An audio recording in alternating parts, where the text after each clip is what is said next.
Sa ngayon po ang Pilipinas talagang humaharap na po tayo sa mataas na presyo ng bilihin.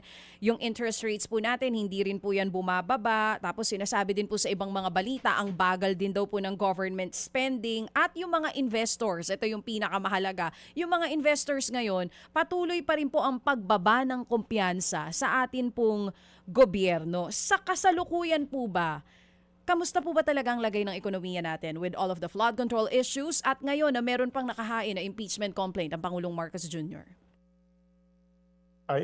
Kung pagbabatayan natin yung huling report ng Philippine Statistics Authority, ang ating ekonomiya ay lumago lamang ng 4%. Napakababa po niyan.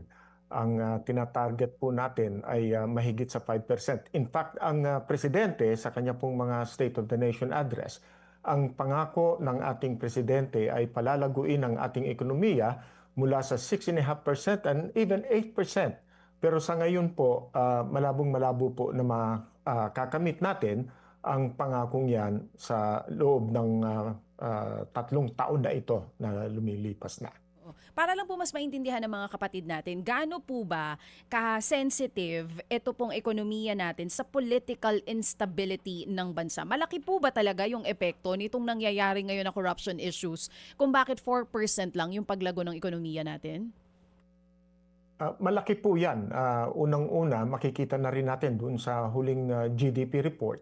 Hindi lamang ang public spending na bumaba dahil po sa infrastructure spending na bumagal, dahil po sa ngayon ay nakatuon ang pansin ng ating mga mamamayan sa nangyayari sa ating pondo. Pati po ang ating households, ang ating pong mga mamamayan ay nagpigil din ng kanilang paggastos.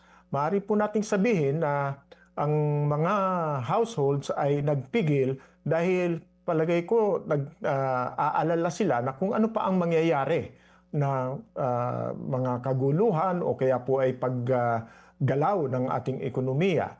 Mabuti po ay hindi masyadong tumataas ang presyo ng mga bilihin, pero iba-iba po ang epekto niyan. Kung ikaw ay minimum wage earner, maski na po mababa ang inflation rate, kaunting galaw ng ating inflation, kaunting galaw ng presyo ng gasolina, ng pagkain, ramdam na ramdam po yan ng mga mamamayan. Mga kapatid, brothers and sisters, saan ka pa? Dito na tayo sa totoo. Dito na tayo sa True FM. Mga kapatid, mag-subscribe and follow po kayo sa social media accounts ng True Network PH. Yan po kami, hanapin nyo lang True Network PH, Facebook, Instagram, YouTube, TikTok, and podcast. Mapa Apple or Spotify man yan, mahahanap nyo kami. Lahat ng mga napapanood at napapakinggan nyo po sa programa, nasa social media accounts namin yan. So paano mga kapatid? See you sa social media!